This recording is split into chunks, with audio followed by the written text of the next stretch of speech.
Full screen. I even had my hair cut as well, so look all right. Yeah.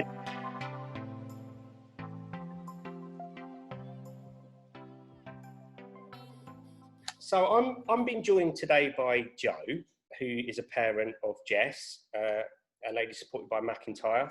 So I'm just, if you don't mind, Jo, going to ask you a few questions about how lockdown's been for you. Absolutely, no problem. The situation at the moment is Jess is living with you, but I think, is that the normal situation? No, Jess has actually gone back to her flat now. Okay. She was with me for 12 weeks. Oh, actually, she's been with you during the pandemic. Yes, we decided at the beginning, talked over with her dad and the rest of the family and MacIntyre, that it would be perhaps safer for her to come up to me. Yeah. Because obviously I can do the care and things, and perhaps it would also take a little bit of the strain off the carers as well, because obviously there was going to be a lot. So I was more than happy, and she was as well. Yeah. But I have to say, I think probably lockdown and the easing of lockdown is probably the hardest thing I've ever done. Yeah. Ever. Is that personally or? Personally, physically, mentally, and I mean, I've done. If I say my first job was as a ballet dancer, and that was really tough. Yeah. This has been tougher, Yeah. particularly mentally. Okay. I think for all of us, as everybody. Yeah. So what have been your biggest challenges then? During the time when Jess was with us, it was very difficult for her to understand, although she has the concept of the whole thing. It was, is it going to go away? Am I ever going to go back to my flat? Will I ever see my friends again? Will I see my dad? Because her dad's down near where she lives. And it was all this going around, and this came up a lot. Not daily, perhaps, but lots of times during the week. Plus, I've remarried, and her stepdad was actually quite poorly. He's in the high risk group. Okay. So shielding. Shielding. Yep. So actually, if I say I haven't been into a supermarket since March, still. Yeah. But I was sort of in the middle doing everything and trying to mentally help both of them. So for me, that was difficult. Yeah. And Jess found it very difficult seeing her stepdad so poorly, because he got mentally quite depressed. So there's two massive things going on at the same time there. Yeah. Piggy in the middle. So I think that has been the biggest, and still is in a way. So Jess has been home with you for 13 weeks. So what would a normal week look like before the pandemic? It was so busy. I mean, I never knew where she was. Well, I did, but she was never there. If I very quickly go through a week, Monday and Tuesday she works at the garden centre. Right.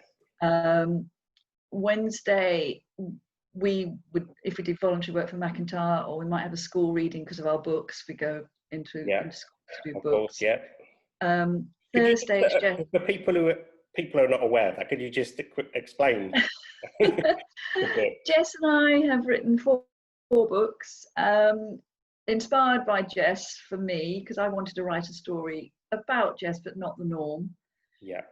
So Jess has always done little caricatures. So she did one with little wings, crooked wings, and I just rang her in her flat and said, "Do you fancy doing a book about a disabled fairy?" And just went, "Cool, Mum, that's great." Yeah. And that's so we've done one on bullying, because she had that. Each one has an issue. Yeah. One's on bullying, second one's on looking different, because Jess does. Third one was on dementia, because my mum died of dementia, and that really helped us. And the last one's been on sight, because Jess lost the sight of one of her eyes. Okay. And it's all about a disabled fairy and her friends and helping people. That's brilliant. I'm going to definitely put some links up for that, because are they available online to buy? Amazon do it, and MacIntyre should have some. If they haven't, I can get them some. So brilliant. or they can contact me and I can post them out. So I've always I know that Jess is very busy through social media and MacIntyre stuff. She's always out promoting the book, but she's got a lot of hobbies. So I mean, she does People's Parliament as well, which she loves, and she loves her signing. But she does Special Olympics. She does drama. She does a signing choir. So and that was her life. Yeah. And this is what's been so tough. Yeah. It really is. And now she's gone home again. It Yeah. really is tough. But that happened this week.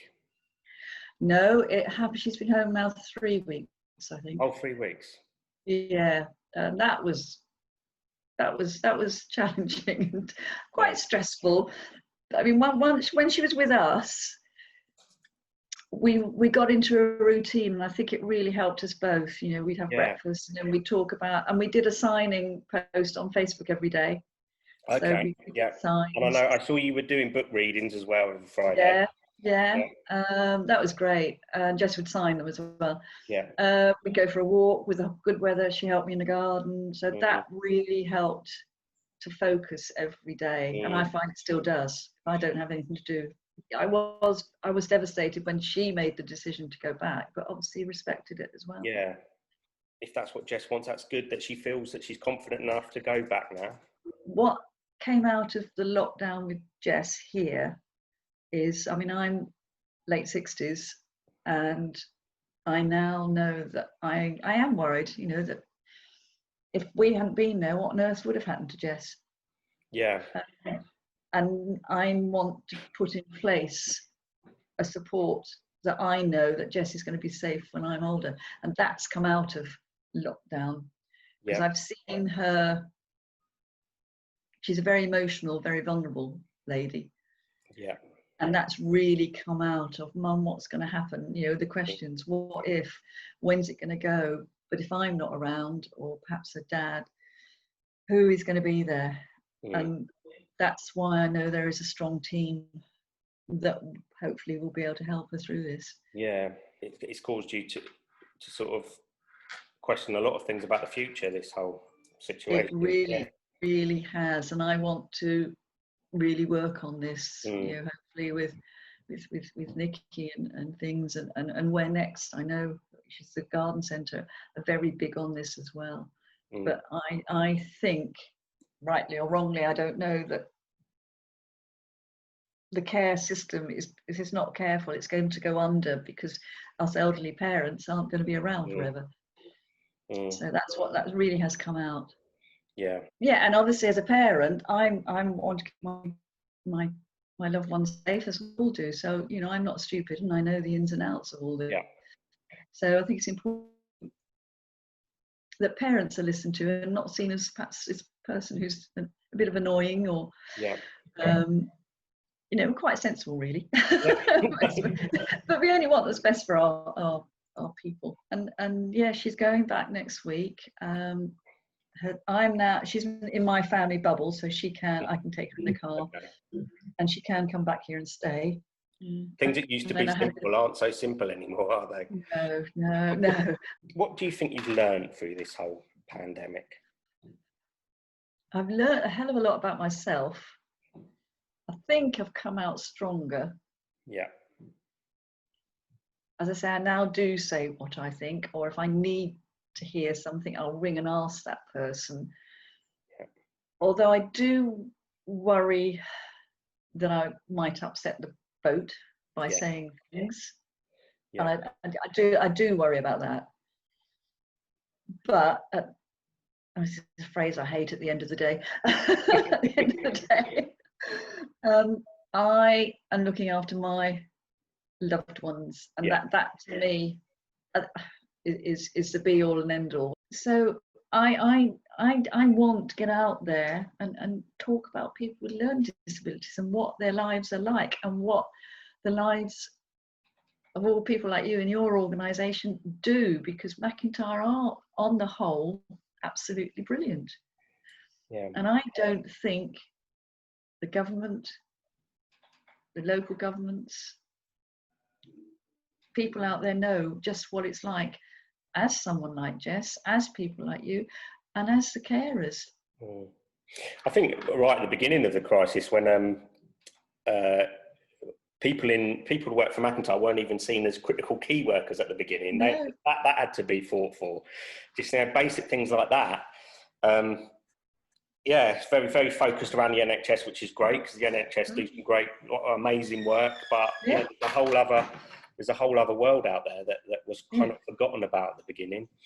Oh, absolutely. And I think one of the things, because Jess said, "What happens, Mum, if I get this?" And I said, "Well, I will be with you, Jess, Mm.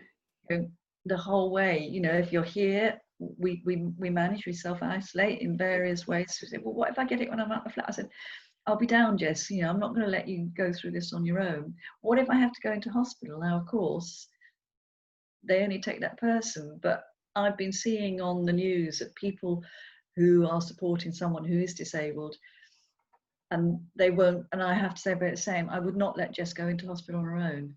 I'd have to bring her, see her through it, Mm. you know, here, because for someone like Jess not to be able to be with someone, not to be able to communicate, and I don't think they see this at all. Mm. No, no, I've seen that here as well. We've had people that have got very complex needs that have been Yeah, in hospital and have spent 2 weeks without seeing anyone they know. yeah, Non-verbal people who need that sort of those faces and that support.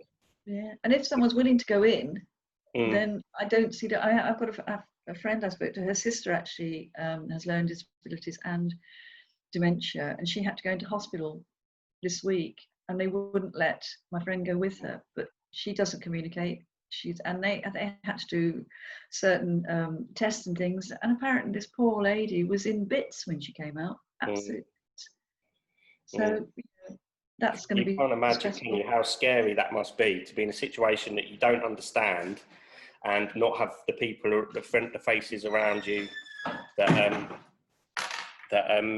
you love and care for. Yeah, yeah. Sometimes I think they haven't recognised that might be a support worker as well, because family members sometimes are given the ultimate priority. But to this particular person that I'm talking about, she's far closer to her support workers Yeah, than any of her family members. And yeah, it just trying to get that through to the hospital was yeah. almost impossible. Yeah, I mean it's very scary because my husband's got, you know, the high risk. He's got bad lungs things, and I remember talking to the nurse, and she said, "Well, if he does get it, that's it. He'll be in hospital, and you won't see him." Mm. Yeah, oh my goodness. So if that's the case with him, and he can understand it, what would it be like for someone like Jess or Mm. people you support to know that? So I said to her, "No, if it ever happens, Jess, I'll be there. I will. I'll get my broad shoulders on, and I will burst my." Yeah. So I think there's going to be a lot of stories like that are going to come out after this. Um, Yeah. of But it is scary to think, you know, that's what I'm going to have to do. You know, hopefully nothing will happen to Jess, but that is what I'm going to have to do if it does. mm, And nobody is listening to families, the carers. well, hopefully this project might be a step in the right direction. Yeah, absolutely.